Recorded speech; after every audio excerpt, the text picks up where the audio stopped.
This video will cover ship control and physics in open space, planet atmospheres, and gravity fields. In open space, there is no atmosphere to provide lift, friction, or drag. An object can simply drift indefinitely once speed is imparted to it. If a ship is traveling forward and turns right 90 degrees, it will still drift in the original direction it was headed due to inertia. If its original forward velocity was 1,000, it will be drifting to the left at about 1,000 when it turns right 90 degrees, and its forward velocity will drop to 0. You can see this illustrated in the image here. And now I'll demonstrate this principle by setting my forward velocity to about 1,000, then turn right 90 degrees slowly. And you can see how my speed transitions from forward indicated to sideways indicated here. I'm still headed in the same direction I was originally, but the velocity shifts due to the change in orientation of the ship. The mass of your spacecraft, along with the performance of its engines and thrusters, determines how maneuverable it will be. Its agility can also be further impacted by how much cargo it is carrying. Heavier ships can carry more cargo overall and have better armor, but are generally much slower and less agile than lighter ships. For civilian spacecraft, the performance of the maneuvering thrusters is determined by the wing and thruster system you select when you build your ship, which also additionally determines your ship's agility in planet atmospheres. So you'll want to consider these factors carefully when designing the ships you fly for the roles you want to play. Your ship is controlled by 4 main engine outlets and 8 maneuvering thrusters mounted on the hull. All of the outlets and thrusters are managed by an inertial dampening system, referred to as the IDS, to help simplify the complexities of spaceflight. The IDS computer will automatically activate each thruster as needed and modulate the control to keep your ship moving in the direction it is facing. Sharper turns at higher speeds will require longer adjustments before the ship's course is adjusted for a new heading. If you want to bypass the system at any point, simply press the inertial system on-off key, which is the default spacebar. You will then continue in the last direction you were headed until you re-engage the system or manually alter course using the maneuvering thruster controls. The display will read IDS when the flight control computer is enabled and actively maintaining your ship's course relative to the direction it is facing. And it will read INERT on the gun sight and inertial on the cockpit display when the system is disabled and your ship is allowed to drift freely by inertia. When the IDS is off, you can manually control each thruster. This can be helpful in combat when you want to drift while firing at a target. High-speed drifting can make you a hard target to hit, so it's an important skill to master. The game lets you control all maneuvering thrusters variably if the control device you are using supports enough access channels to use those options. When performing maneuvers, you will need to plan your course objective in advance to avoid sliding into objects in space. The engine outlets provide main thrust for moving forward and reverse. For main engine control, the IDS throttle scale is also adjustable to set the range of cruise speed the pilot can select, and the current scale factor is displayed next to the IDS indicator on your ship's status display here. It ranges from X1 to X9, and you can see how that affects the maximum set cruise speed I can select at X1 versus X9. You can also engage the optional full range mode, which provides both forward and reverse ranges for setting the cruise speed. With the full range mode active, the center of the access range sets the speed to 0, while above and below center select the maximum forward and reverse set speeds at the current range level. And there is also a toggle option to temporarily enable a reverse-only range. When the engines fire in reverse, the ion focal point in the outlets redirect the thrust output in the opposite direction back into the empty cavities of the engines nacelles. And when the forward mode is reactivated, the thrust output returns to its original direction. The engines offer 2 modes of power, cruise and afterburner. At cruise, the engines will provide a similar level of output as the maneuvering thrusters, and offer the most fuel-efficient acceleration and deceleration mode. At afterburner, the engines will burn a lot of fuel in exchange for rapid acceleration and deceleration. You can access the afterburner even with the IDS turned off, as may be needed in combat situations. With the IDS on or off, you can control the lateral maneuvering thrusters with the default A and D keys, or with a control device you've mapped an access channel to for variable input. Notice that I can move the ship directly left or right with the lateral thrusters. When the IDS is on and I release thruster control input, the ship's flight management computer will automatically apply opposing thrusters to stop the ship's sideways movement. If if I turn off the IDS and apply lateral thrusters, then release the input, the ship will continue to drift in the sideways direction. This allows the drift to continue without having to keep applying thruster control and burning fuel. The same control options are available using vertical thrusters with the default Z and X keys, or with an access channel on a control device. I can move the ship directly up and down and have the flight management computer stop the movement when the IDS is on, or turn off the IDS and allow the ship to continue drifting. When the IDS is off, direct thruster control is also available for forward and reverse, without set speed matching. And the control option can be mapped to the same access channel as the set throttle control. The maneuvering thrusters also control the roll, pitch, and yaw of your spacecraft. The flight management computer also takes care of managing all of the thrusters to provide exact one-to-one control behavior for precise rotational response. When flight controls are centered or released, the computer also automatically applies counter thrusters to stop the rotation. In the zero gravity, zero atmosphere environment of space, your ship can rotate on any axis at the same rate, since thruster positions and output capabilities are calibrated to each ship's mass and structure for predictable and consistent flight control behavior. With all of the available flight controls, I can manage the thrusters for both rotation and maneuvering to adjust the shapes and courses of drifting paths to navigate around objects and engage in space combat with a diverse range of options. At the top of the HUD are readouts for control input and thruster output, so you can continually monitor your flight control inputs and the resulting response of the thrusters and engines on your ship. The bar graphs display the pitch here, yaw here, roll here, and engine forward reverse here. Your spacecraft is equipped with 6 velocity gauges to help you monitor your ship's movement. The set velocity and relative forward-reverse velocity indicators keep track of your ship's applied velocity level relative to other factors that may apply. The set velocity indicator is labeled SET, and the forward velocity level indicator is labeled FVL. These readouts are displayed here on the gun sight in HUD Mode 2, and here on the lower left cockpit display. If you are in a planet atmosphere and set your velocity to 500, your IDS will apply enough engine thrust to achieve that level of velocity, subject to the rotation and gravity forces of the planet. Your indicated forward velocity will read 500 to match the 500 set velocity you selected, but your actual absolute velocity relative to the universe will obviously be different because you are above a planet that is rotating, which is carrying you along with it. So depending on your ship's orientation, your actual overall velocity level relative to the universal constant might be slightly above or below your local indicated velocity due to the rotation of the planet. If you fly against the direction of the planet's rotation, your overall total velocity will be lower than your local velocity. If you fly with the direction of the planet's rotation, your overall total velocity will be higher than your local velocity. Your ship provides indicators here on the gun sight in HUD Mode 2, and here on the lower left cockpit display to help you monitor the absolute velocity level, labeled AVL. The AVL indicators display your ship's velocity relative to your position in the universe, rather than relative to any local gravitational or atmospheric conditions. Most of the time in open space when the IDS is on, this indicator's value will remain pretty close to the local velocity FVL indicator's value. However, once you enter a gravity field, you may see these two values differ significantly. For example, if you are flying directly toward a star with the IDS on, your ship will work to match your local velocity with the set velocity you select. Both the SET and FVL indicators might read something like 700, but as you approach the star and the star's gravity increases its pull on your ship, you'll see the AVL indicator increase to a value above 700 as you are gradually pulled in by the star's gravity to a faster overall velocity. If you disengage the IDS, then your ship's computer will stop trying to maintain your ship's relative velocity, and your local forward velocity will also start to increase as the force of gravity is then allowed to accelerate your ship unrestricted by computer offset control, resulting in even faster velocity acceleration. If you turn directly away from the star and engage the IDS, your ship's computer will work to return your local velocity to the selected set level, but your overall total velocity will then be slower since gravity will continue to pull you backward toward the star. To escape the star's gravity hold, you'll need to accelerate to a velocity that is higher than what the force of gravity is pulling you in by.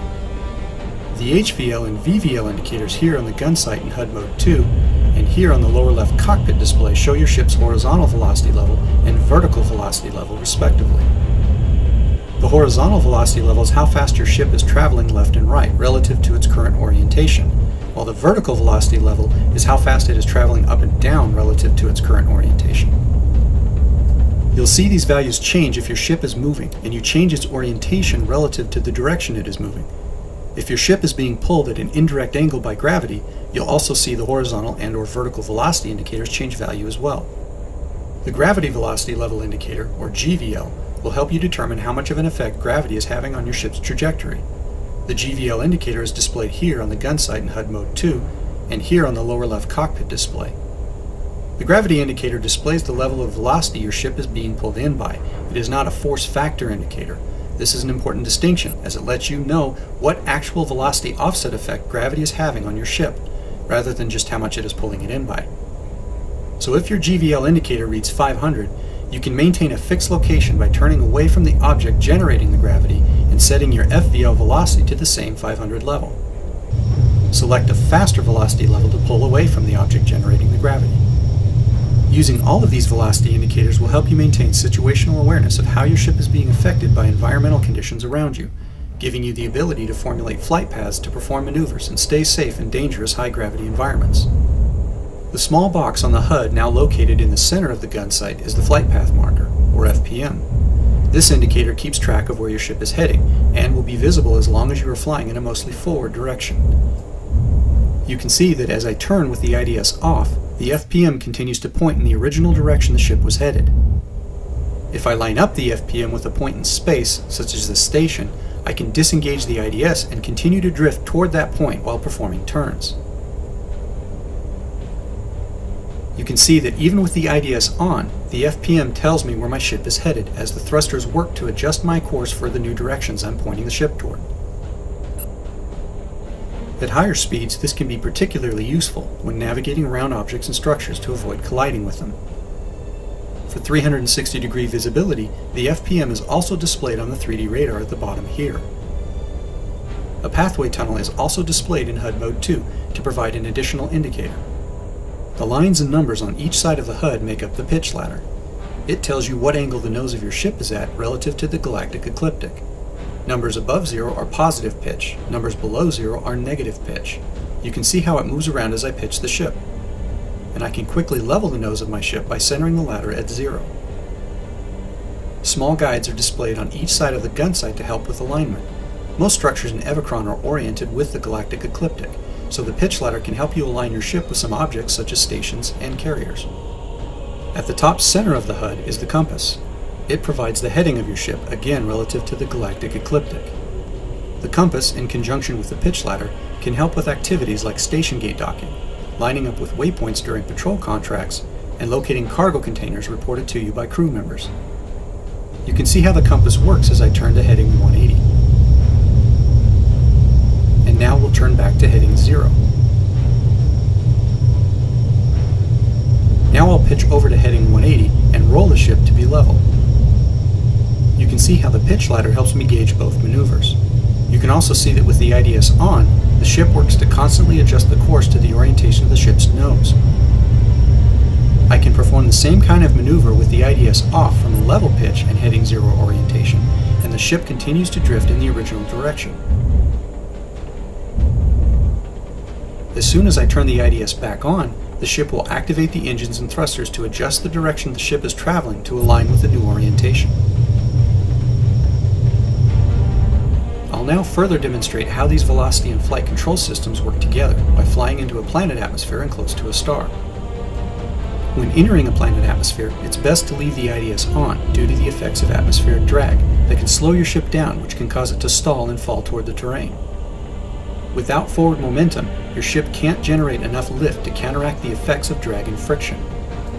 But with the IDS on, your ship's engine and thruster systems will work to keep your ship moving forward at the set velocity you select, providing the needed lift to maintain flight and control. At this elevation, the atmosphere is very thin, so it doesn't generate much lift or drag. Gravity still has a noticeable course offset effect on the ship, as seen on the flight path marker and GVL indicator. As I descend, the atmosphere becomes thicker and the ship becomes subject to the building effects of air resistance and lift. As it gets thicker, the ship is able to better counter the effects of gravity, and you can see the flight path markers start to line up closer to the direction the ship is facing, and the GVL indicator drops to 0. This effect is of course variable depending on atmospheric density and ship velocity. You'll also notice there is still a slight variation in the local velocity compared to the absolute velocity. You can also see that the flight path marker is not lined up perfectly with the center of the gun sight. The reason for these discrepancies is the fact the planet is rotating and is carrying the ship along with it. As I fly against the rotation of the planet, my absolute velocity is slightly lower than my selected set and forward velocity. Relative to the planet, I am traveling at the indicated local velocity, but relative to my position in the universe, I am traveling slightly slower because the planet has me in its hold and is rotating, pulling me back slightly. Now if I turn to travel with the rotation of the planet, you can see that my absolute velocity is now higher than my local velocity, since the planet is now pushing me slightly faster. While these effects are fairly minor in this situation, they illustrate an important concept on how conditions in space can affect the trajectory and velocity of your ship. There are conditions in space that can result in far more dramatic effects and require careful piloting to counteract them. The IDS system isn't always able to compensate for very strong gravity fields, so you may need to engage the main engine and/or maintain a certain velocity to navigate through such gravitational forces. Maintaining moderate forward velocity is especially important in planetary atmospheres, where flying too slowly can result in flight instability and dangerous drops in altitude. The ships in the game are optimized for spaceflight and don't handle very well in planet atmospheres. Avoid making rapid maneuvers, which can result in loss of speed, and if you're in hostile space, keep your altitude high until you're close to a docking station. You'll want to be ready to escape back into space if you're attacked. You may want to spend some time practicing both spaceflight and atmospheric flight while you're still in a safe system where there aren't any hostile ships. We're now close to a star, and at this distance you can see the star is generating about 200 offset velocity on the GVL indicator. With the IDS on, the ship is working to keep the velocity level I selected relative to the direction and force of gravity being applied, just as it did with the planet. Notice that the absolute velocity is higher than the local velocity as I fly toward the star. If I disengage the IDS, the computer will stop trying to maintain the set velocity and trajectory, allowing gravity to begin to accelerate the ship faster. Notice how the local velocity, FVL, absolute velocity, AVL, and lateral velocity, HVL, start to increase as the ship is allowed to accelerate further unrestricted. If I turn the ship around to point away from the star, you can see how the velocity gauges all adjust for the new heading, and my local velocity now shows a negative value, indicating I'm flying backwards toward the star. So gravity is now continuing to accelerate the ship in reverse. If I turn the ship to about 90 degrees relative to the star, you can see all of the velocity gauges compensate again. Then only the lateral HVL indicator increases as I'm being pulled sideways toward the star. And now I'll turn to about 45 degrees toward the star. You can see how the star's gravity is altering the course of the ship with the flight path marker here. As it accelerates due to gravity, the angle of approach toward the star is changing. Now if I engage the IDS, the ship will activate the engines and thrusters to resume the heading and set velocity I've selected. Gravity is still allowed to pull the ship, but it is tapered by the IDS. If I turn away from the star with the IDS on, I can counter the effect of gravity by selecting a set velocity that is higher than the level of offset velocity gravity is imparting to the ship. You can see that if I match the offset velocity, the ship stays in the same place. And if I select a level of set velocity higher than the offset velocity being applied by gravity, I can move away from the star. It's important to remain aware of how your ship is moving and being affected by the conditions around it. This concept of situational awareness will help you travel safely through dangerous regions of space and perform appropriate maneuvers for situations that call for flying close to objects that may affect how your ship flies.